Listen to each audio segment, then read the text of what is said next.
Students, आज हम फिर एक नई वीडियो देखेंगे। राजा महेंद्र प्रताप सिंह यूनिवर्सिटी की लास्ट ईयर का कॉस्ट अकाउंट्स का पेपर है, बीकॉम थर्ड सेमेस्टर 2023-24 का। चलिए स्टार्ट करते हैं। Question number 1, electricity generating should employ company. Electricity यानी बिजली वाली जो पैदा करने वाली कंपनियां हैं वो किस तरह की कॉस्टिंग को अपनाती हैं? Unit costing, process costing, operating costing या जॉब कॉस्टिंग। जो इलेक्ट्रिसिटी जनरेटिंग कंपनियां होती हैं वो ऑपरेटिंग कॉस्टिंग को एडॉप्ट करती हैं। इसका मतलब इसका आंसर होगा C, operating costing. Question number 2, in oil industry which method of costing is used. कि ऑयल इंडस्ट्री जो है वो कौन सा मेथड यूज करती हैं कॉस्टिंग का? A unit costing, B process costing, C group costing, D operating costing. मैंने जब आपको प्रोसेस पढ़ाई थी तब बताई थी मोस्टली जो है ऑयल इंडस्ट्री जो है वो प्रोसेस कॉस्टिंग का इस्तेमाल करती हैं। क्वेश्चन नंबर 3 में है कि when perpetual inventory system is use which of the following method of inventory valuation should be used. Perpetual inventory system के अंतर्गत A LIFO method, B FIFO method, C HIFO method, D standard price method. Mostly इसमें FIFO method और LIFO method ही इस्तेमाल किया जाता है, तो इसका सही आंसर है फीफो मेथड।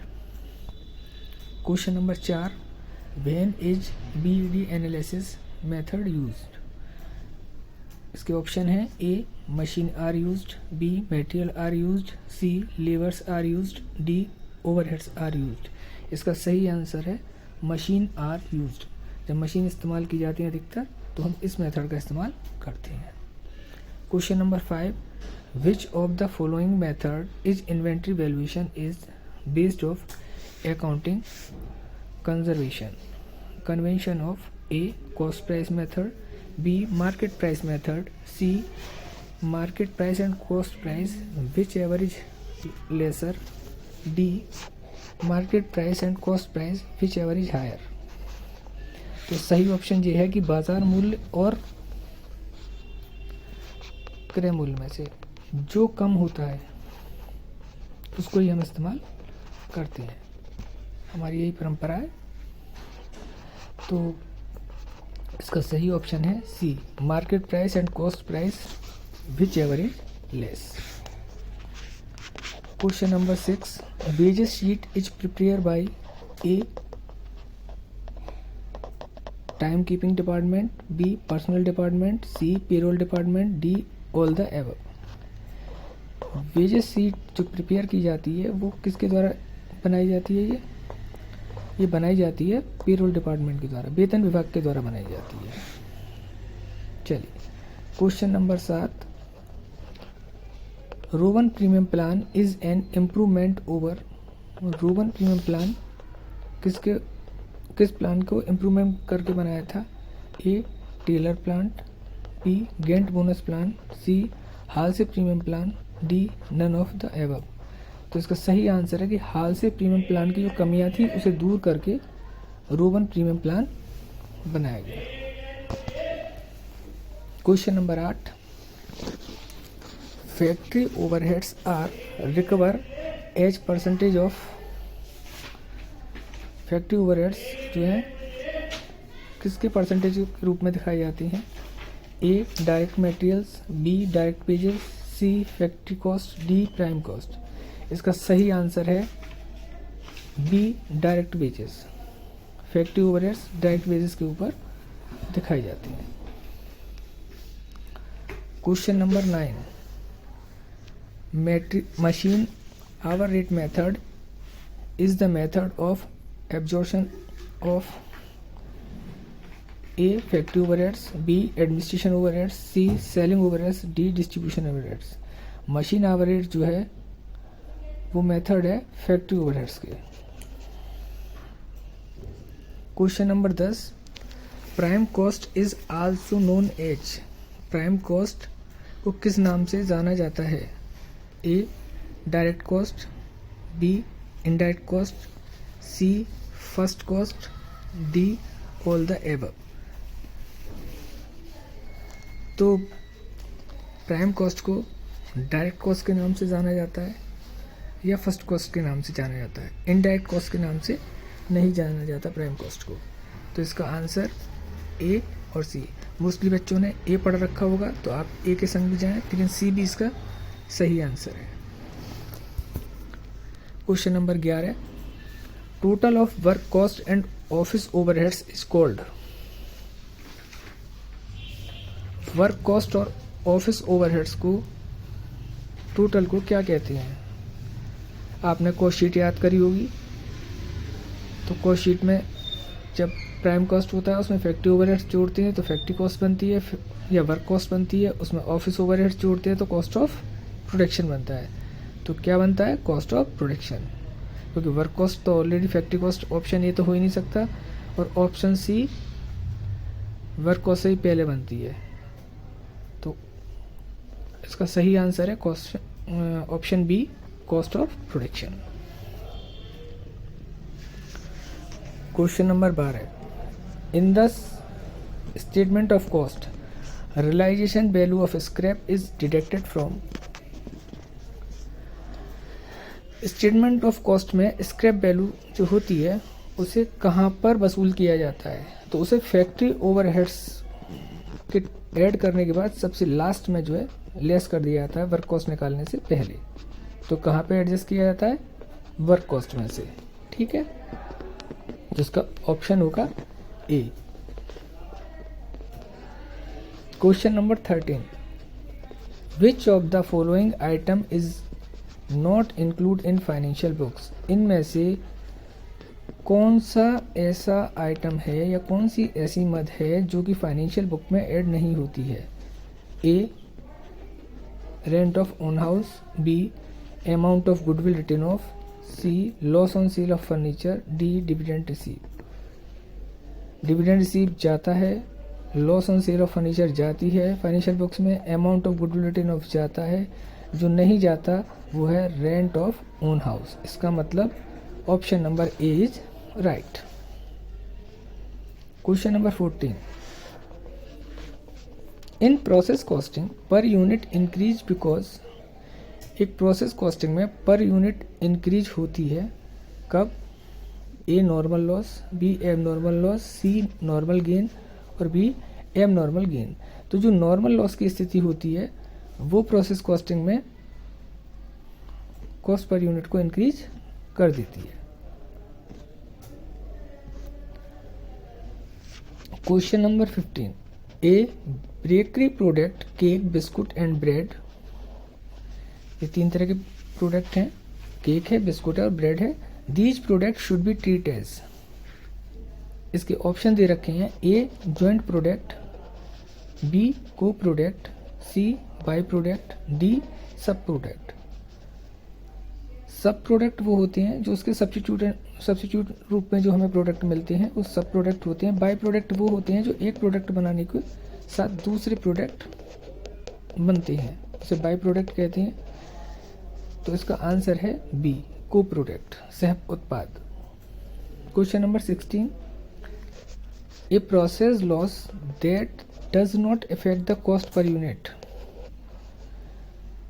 कौन सा ऐसा नुकसान है प्रोसेस अकाउंट की कैलकुलेशन में जो कि कॉस्ट पर यूनिट पे इफेक्ट नहीं डालता? इसका आंसर है ए, एब नॉर्मल लॉस। एब normal loss cost per unit को इफेक्ट नहीं करता है। क्वेश्चन नंबर 17, एक contract costing contract account is prepare bye. एक कॉन्ट्रैक्ट कॉस्टिंग के अंतर्गत जो कॉन्ट्रैक्ट अकाउंट्स है वो किसके द्वारा बनाया जाता है? कॉन्ट्रैक्टी के द्वारा, कॉन्ट्रैक्टर के द्वारा, या कॉन्ट्रैक्टी और कॉन्ट्रैक्टर दोनों के द्वारा, या बाय कॉन्ट्रैक्टर के द्वारा। कॉन्ट्रैक्टी वो होता है जो आपको ठेका देता है, कॉन्ट्रैक्टर वो होता है जो ठेका लेता है। तो ठेके लेने वाले को नुकसान हुआ है या फ़ायदा हुआ है ये चेक करने के लिए वो अकाउंट्स बनाता है, कॉन्ट्रैक्ट अकाउंट्स। तो इसलिए कॉन्ट्रैक्ट अकाउंट्स बनाया जाएगा कॉन्ट्रैक्टर के द्वारा। इसका आंसर होगा B, cost plus contract is useful to. एक क्वेश्चन नंबर 18 है कि कॉस्ट प्लस कॉन्ट्रैक्ट जो कॉन्ट्रैक्ट अकाउंट्स की एक मेथड है वो किसके लिए यूजफुल होती है? कॉन्ट्रैक्ट के द्वारा, कॉन्ट्रैक्ट के द्वारा, बोथ के द्वारा, नन ऑफ दीज के द्वारा। तो वो यूज़फुल होती है कॉन्ट्रैक्टर के द्वारा। कॉन्ट्रैक्टर को फ़ायदा होता है जितनी उसकी लागत है उसमें उतना प्रॉफिट, उसने कह दी 20% भी प्रॉफिट चाहिए, 10% प्रॉफिट चाहिए, मिल जाता है। चलिए question number 19, in which industry operating costing will be use. कौन सी इंडस्ट्री है जो ऑपरेटिंग कॉस्टिंग यूज करती है। आपको ऑप्शन दे रखे हैं, A cigarette company, B chocolate company, C cinema company, D tea company. तो सिनेमा कंपनी जो है वो ऑपरेट करती है, इसलिए उसे ऑपरेटिंग कॉस्टिंग उसमें यूज होती है। Question number 20, the sum of value of certified work and uncertified work. Certified work और अनसर्टिफाइड वर्क के टोटल को एपरिंग कहाँ करते हैं, कॉन्ट्रैक्ट अकाउंट्स में। जिसने कॉन्ट्रैक्ट अकाउंट का परफॉर्मा पढ़ा होगा उस कॉन्ट्रैक्ट अकाउंट्स के परफॉर्मे में क्रेडिट साइड में एक हेड दे रखा होता है, उसे कहते हैं by work in progress accounts. By work in progress account के अंतर्गत दोनों हेड शो हो रहे होते हैं,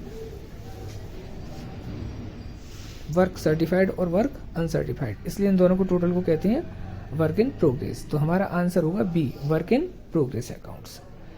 अगला question number 21, abnormal loss is equal to. Normal output में से एक्चुअल आउटपुट घटाते हैं तो एबनॉर्मल लॉस निकलता है, नहीं। एक्चुअल आउटपुट में से नॉर्मल आउटपुट घटाते हैं तब भी नहीं।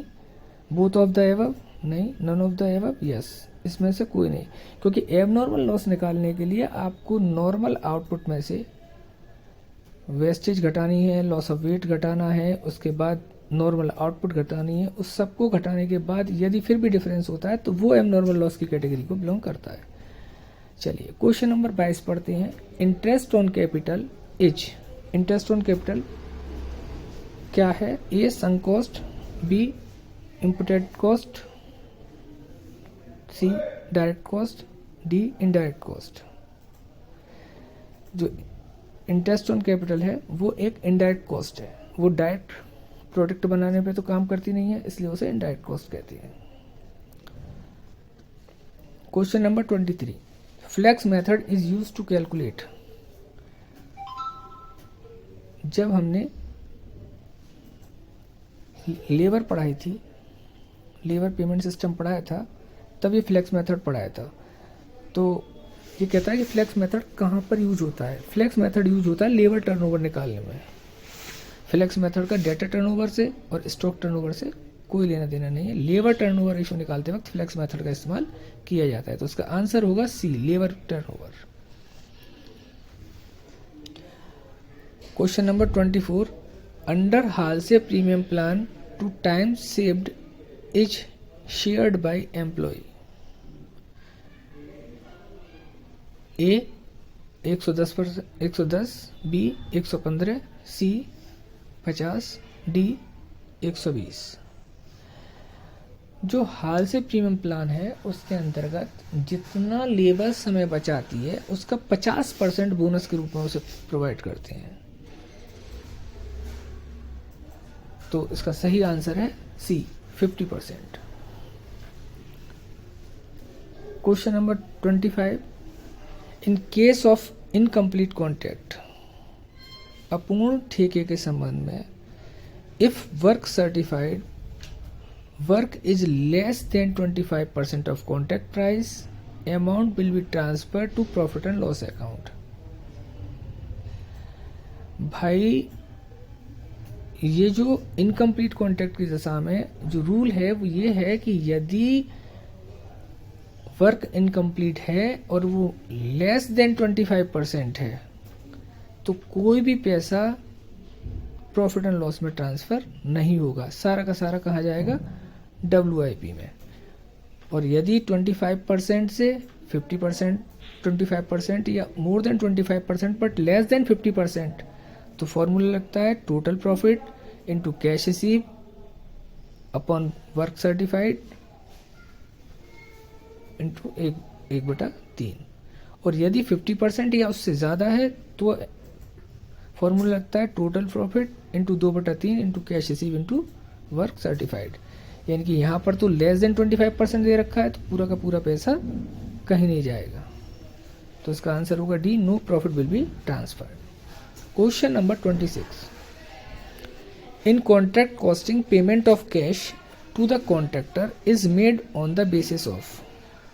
हमने कॉन्ट्रैक्ट कॉस्टिंग पढ़ाई थी, तब बताया था कि पेमेंट ऑफ कैश कब मिलता है। पेमेंट ऑफ कैश मिलता है कि जब आपने काम कर लिया है तो क्लोजिंग से पहले इंजीनियर साहब आएंगे और इंजीनियर साहब आपका काम देखेंगे और इंजीनियर साहब आपके काम को सर्टिफाइड करेंगे, जिसे वर्क सर्टिफाइड कहते हैं। उस वर्क सर्टिफाइड के एवज में आपको पैसा मिलता है। 80%, 90%, 75%, ये आपके सवाल में सिचुएशन दे रखी होगी। तो इसका सही आंसर है B, certified work. Question number 27, which of the following is not a reason for an ideal time. Ideal time का मतलब समझ लीजिए।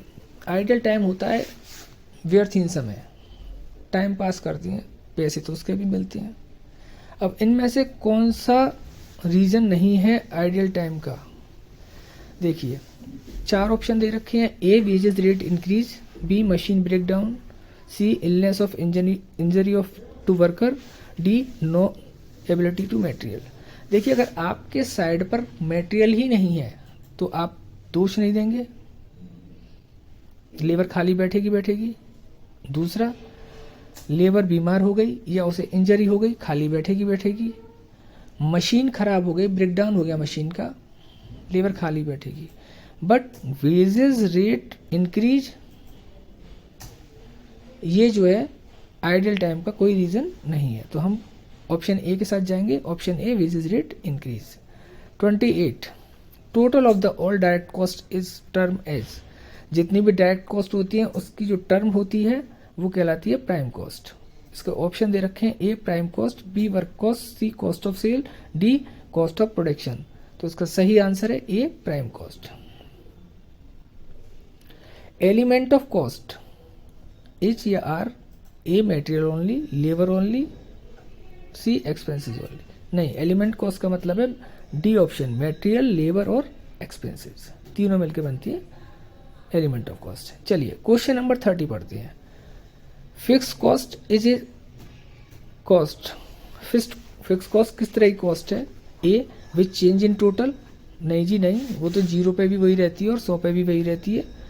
B, which is constant per unit fix कैसे हो जाएगी? नंबर 3 पे आते हैं, सी पॉइंट पे, which is changeable per unit. हाँ जी, चेंजेबल पर यूनिट, तो इसका ऑप्शन है C, which is changeable per unit. देखिए आपने 1000 रुपये की मशीन ली और उसमें आपने 100 यूनिट बनाई, तो फिक्स कॉस्ट पर यूनिट कितनी आई? उसकी कैपेसिटी है मान लीजिए 1000 यूनिट बनाने की, और आप पर डे की, अगर जब आप उसमें 100 यूनिट बनाते हैं तो मशीन की जो पर यूनिट कॉस्ट आएगी वो आएगी 10 रुपये। पर आप 500 बनाएंगे तो मशीन की पर यूनिट की कॉस्ट आएगी 2 रुपये, और 1000 बनाएंगे तो 1 रुपये। तो जितनी यूनिट ज़्यादा प्रोडक्शन होती है, प्रोडक्शन जैसे जैसे बढ़ता है फिक्स कॉस्ट कम हो जाती है, और प्रोडक्शन जैसे जैसे कम होता है फिक्स कॉस्ट बढ़ जाती है। तो इसका आंसर होगा C, which is changeable per unit. Question number 31, is the objective of cost accounting. Cost account के ऑब्जेक्टिव्स क्या हैं? A, controlling cost, yes. B, ascertaining cost profit, yes. C, determining selling price, yes. तो इसका मतलब D option सही है, all of the above. Question number 32, process costing is suitable for A, hospitals, B, oil refineries, C, transport firms, D, brick manufacturing firm.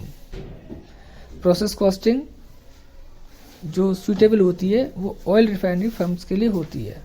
अभी पहले भी इसी तरह का क्वेश्चन आया तो हमने बताया था कि ऑयल से रिलेटेड कि भैया प्रोसेस कॉस्टिंग इनके लिए सूटेबल होती है। तो आंसर आएगा बी, ऑयल रिफाइनरीज का firms. Question number 33, the cost which is to be incurred even when a business unit is closed.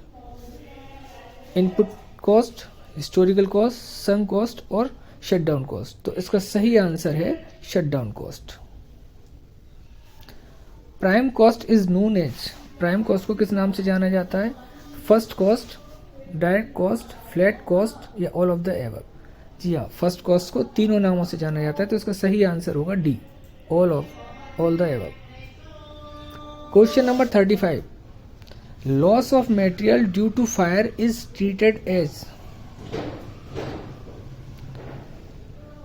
आपका माल आग से जलकर नष्ट हो गया, इसे आप कैसे ट्रीट करेंगे? भैया आग रोज लगती नहीं है, तो ये एबनॉर्मल घटना है, तो इसका जो लॉस होगा वो एबनॉर्मल लॉस होगा। तो इसका आंसर होगा D, abnormal loss. Question number 36, counting office expenditure is a part of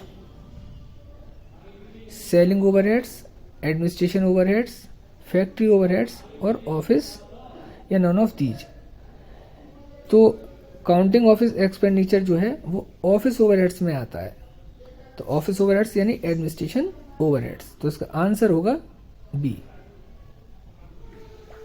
question number 37, which of the following is an accounting records. इनमें से कौन सा अकाउंटिंग रिकॉर्ड्स है? ए bill of material, B bin card, C store ledger, D all of these. तो इसका सही answer है store ledger, जो एक अकाउंटिंग रिकॉर्ड्स है। Question number 38, Gantt bonus plan is the mix form of. Gantt bonus plan किससे मिलकर बना है? हाल्से और रोवन, हाल्से और टेलर, रोवन और Emerson, none of the above. तो इसका सही आंसर है कि जो गैंट बोनस प्लान है वो मिक्सचर है किसका? हाल्से और टेलर का। तो इसका सही आंसर है बी, हाल्से एंड टेलर। फोरमैन की सैलरी कहाँ जाती है? Question number 39, foreman salary is A production cost, factory overheads, distribution overheads, all the above. Foreman कहाँ मिलते हैं? फोरमैन मिलते हैं फैक्ट्री में, सुपरवाइजर के ऊपर जो होते हैं वो फोरमैन कहलाते हैं, और फोरमैन की सैलरी फैक्ट्री ओवरहेड्स में जाती है क्योंकि वो फैक्ट्री से रिलेटेड है। तो इसका सही आंसर है B, factory overheads. Question number 40, cost auditor is appointed bye.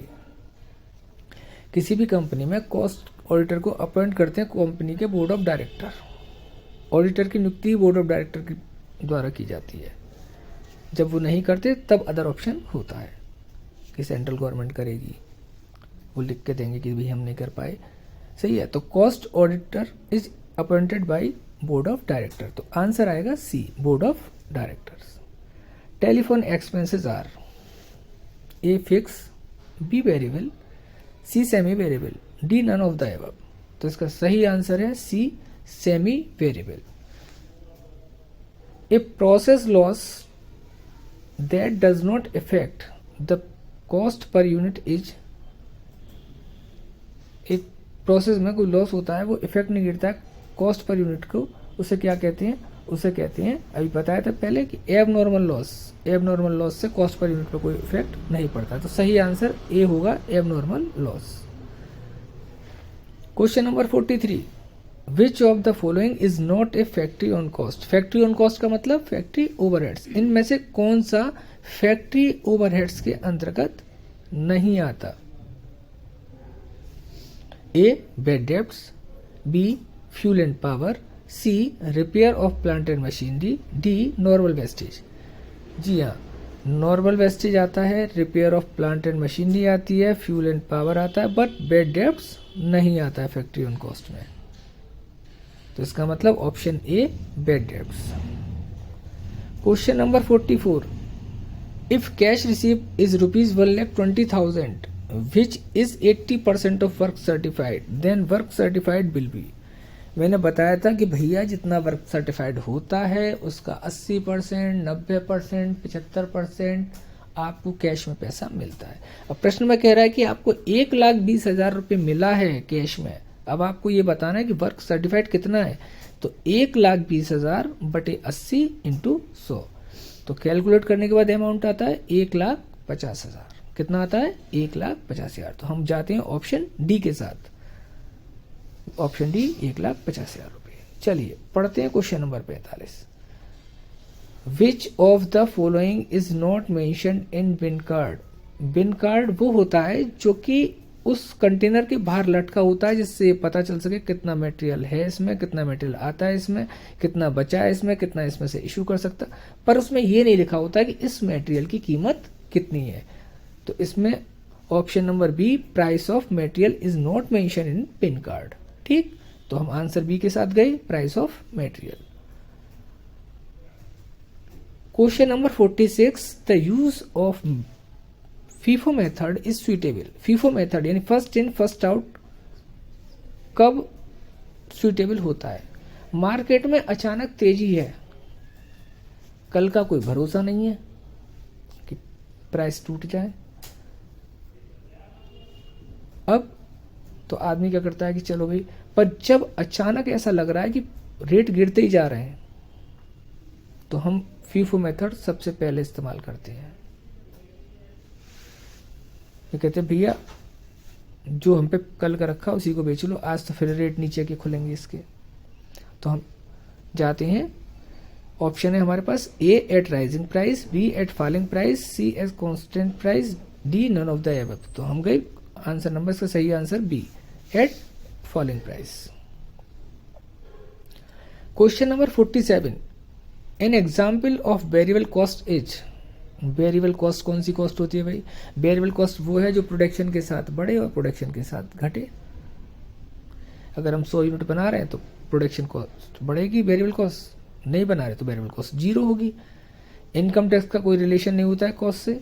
Depreciation of machine काम हो या ना हो, डेप्रिसिएशन ऑफ मशीन तो लगनी है। लीगल एक्सपेंसेस का कोई मतलब होता नहीं है। तो उसका सही आंसर है आंसर बी, डायरेक्ट लेबर।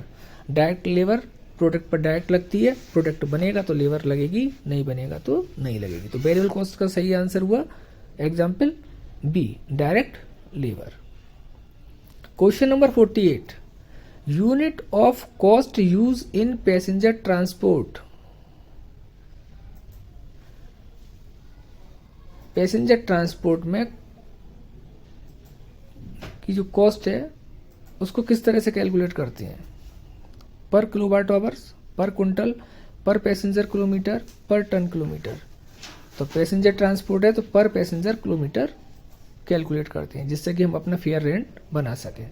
ठीक है, तो इसका सही आंसर है ऑप्शन सी, पर passenger kilometre. Question number 49, job costing is used in. Job costing कहां पर यूज होती है? ए पेपर मिल में, बी केमिकल वर्क्स में, सी प्रिंटिंग प्रेस में, डी टेक्सटाइल मिल में। तो उसका सही आंसर है सी, प्रिंटिंग प्रेस में।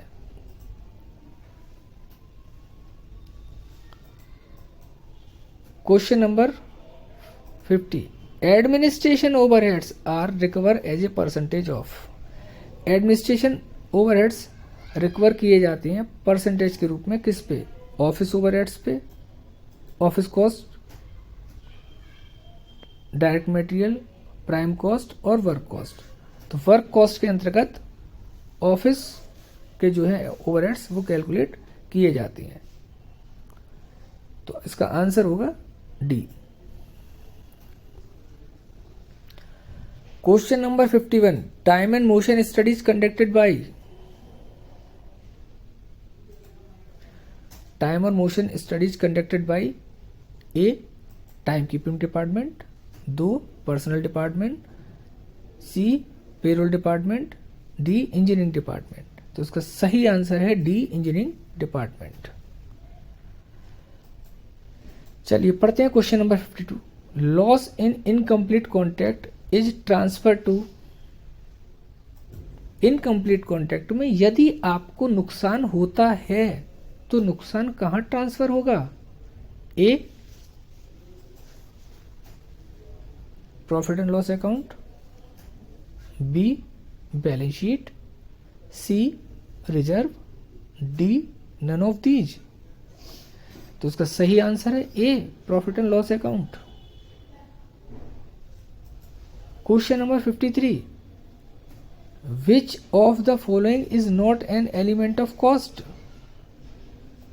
इनमें से कौन सा एलिमेंट कॉस्ट नहीं है?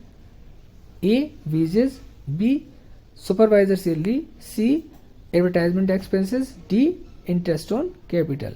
तो हम गए इंटरेस्ट ऑन कैपिटल के साथ, क्योंकि interest on capital cost element of cost में नहीं आता है। ठीक है, इसका आंसर होगा D. Operating costing method, question number 54, operating costing method used, A cloth mills, B transport company, C पता नहीं क्या लिखा है ये, D building construction.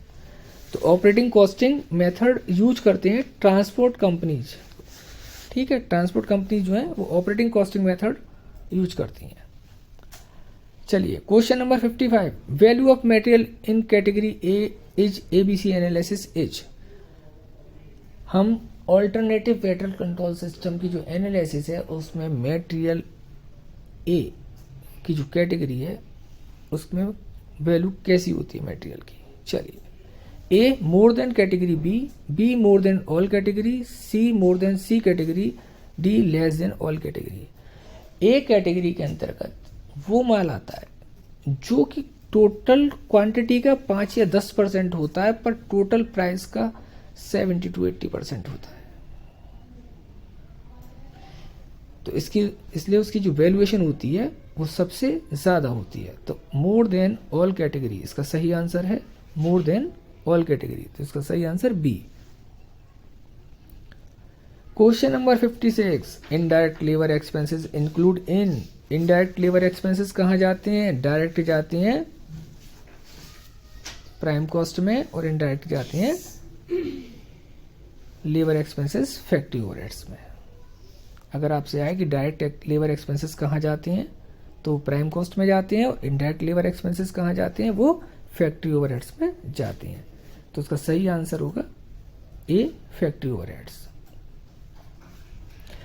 Question number 56, total of prime cost and work overheads is known as. मैंने बताया था कि प्राइम कॉस्ट में वर्क ओवरहेड्स या वर्क ऑन कॉस्ट को जोड़ दें तो हमारी बनती है वर्क कॉस्ट। इसको फैक्ट्री कॉस्ट भी कहते हैं, इसे मैन्युफैक्चरिंग कॉस्ट भी कहते हैं। तो ऑप्शन चेक करते वक्त ध्यान रखिएगा इसके और नाम क्या क्या हैं, कहीं ऐसा ना हो कि तीनों ऑप्शन दे रखे हों। ठीक, चलिए, तो इसका सही आंसर है A. Question number 58, factory overheads do not include. Factory overheads में क्या चीज इंक्लूड नहीं होती है? देखो भाई, अपना अपना बंटवारा है। फैक्ट्री से रिलेटेड सारा का सारा खर्चा फैक्ट्री में जाता है, और ऑफिस से रिलेटेड सारा का सारा खर्चा ऑफिस में जाता है। ये चारों option, A tax of factory building, B small tool expenses, C depreciation of office machinery, D salary of plant manager.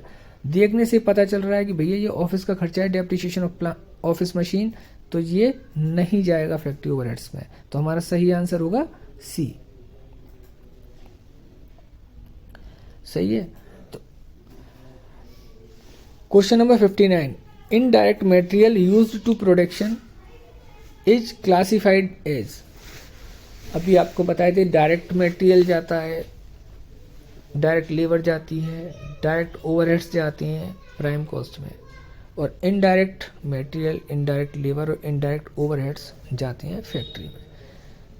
तो इसके ऑप्शन दे रखे हैं, A office overheads, B selling overheads, C distribution overheads, D factory overheads. तो इसका सही answer है, बताओ, factory overheads, D.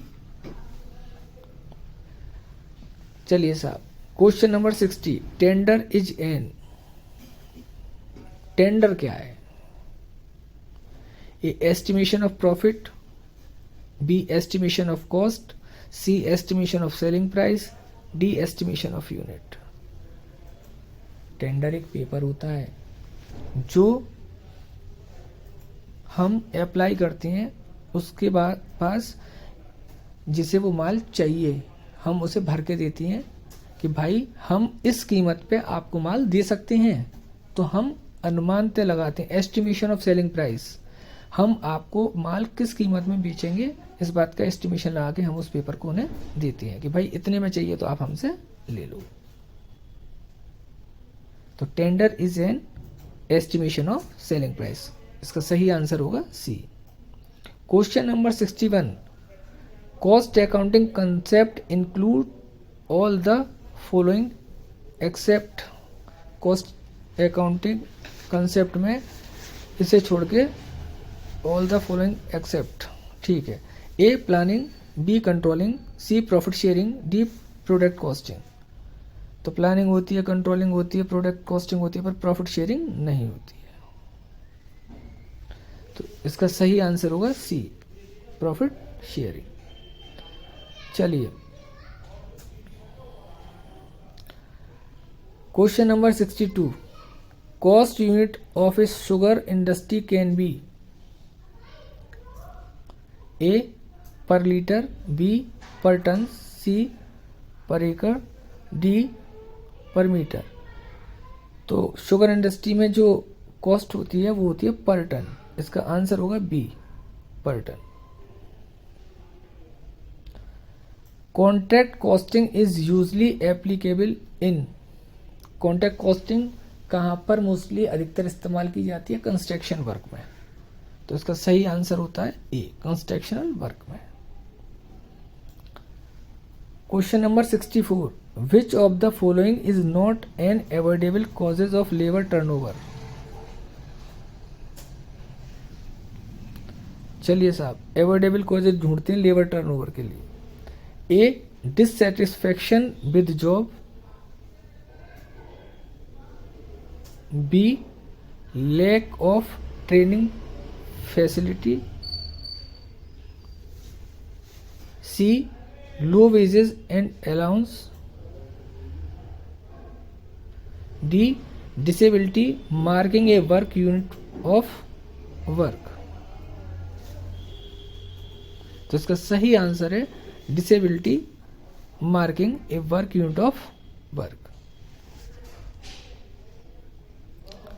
Question number 65, LIFO method of pricing of material is more suitable when.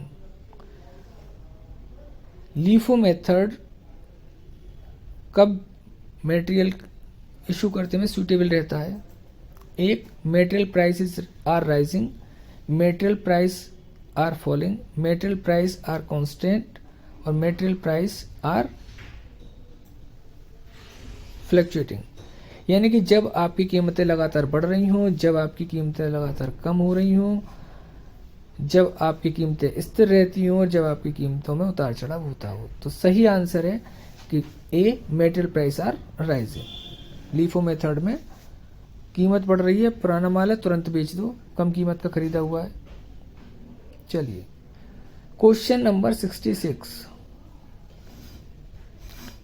Direct manufacturing labour cost is rupees 40,000 and manufacturing overheads is rupees 7,000, then conversion cost would be 40,000 में 7,000 जोड़ लीजिए, कुल मिलाकर 47,000। Answer आया A.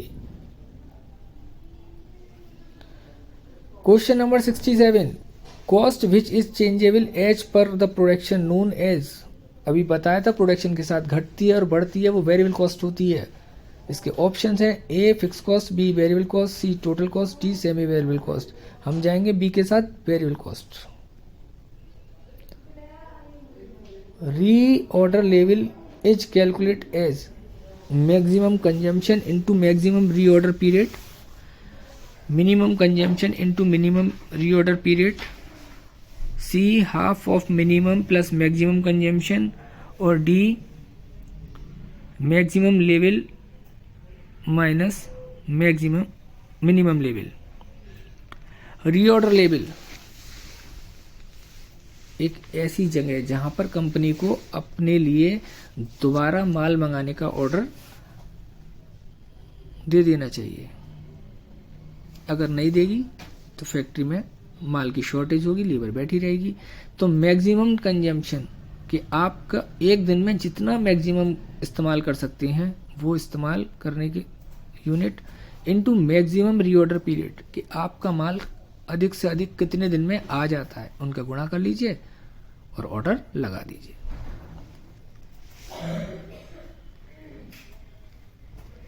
Question number 69, factory overheads are recover as a percentage of.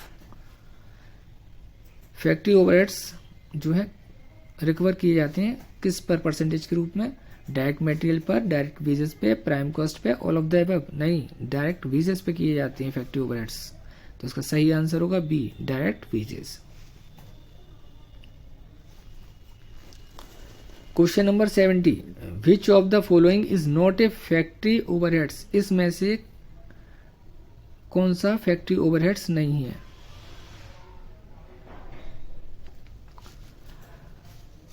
Manager salary, B depreciation of plan, C insurance of factory, D counting expenses. अभी बताया था पिछले ऑब्जेक्टिव में कि काउंटिंग एक्सपेंसेस ऑफिस में जाती हैं, तो इसका आंसर होगा D, counting expenses.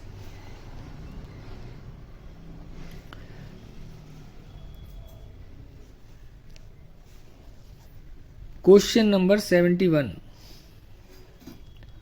Work cost is also known as.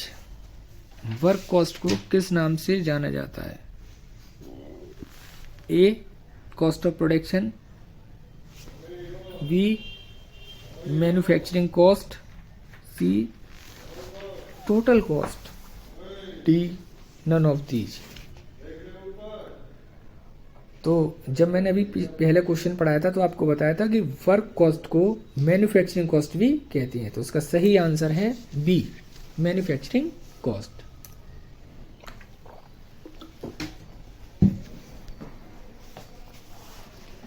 Question number 72, under machine hour rate method machine is treat as a cost unit, a cost centre, C service department, D none of these. तो इसका सही answer है B, एक cost centre. 73, packing cost is A production cost, B selling cost, C distribution cost, D all of these. इसका सही answer है B, packing cost selling overheads में आती है, सेलिंग कॉस्ट में जाती है।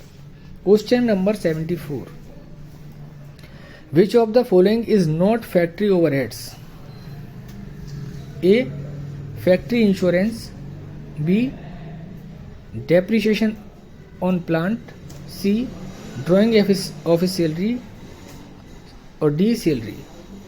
इसमें से कौन सा ऐसा है जो फैक्ट्री में नहीं जाता है? ड्राइंग ऑफिस सैलरी कहाँ जाती है? फैक्ट्री में जाती है, लेकिन खाली सैलरी जो है वो नहीं जाएगी। खाली सैलरी जो होती है वो ऑफिस में शो होती है। Question number 75, job costing is used in textile mill, paper mill, B C chemical mill, D printing press. Answer होगा डी प्रिंटिंग प्रेस। चलिए, हमने पूरे पेपर को सॉल्व कर लिया कॉस्ट अकाउंट्स का, और उम्मीद करते हैं कि आपको ये वीडियो पसंद आएगी। अगले पेपर के लिए आप कॉस्ट अकाउंट्स के लिए अगली वीडियो देखें।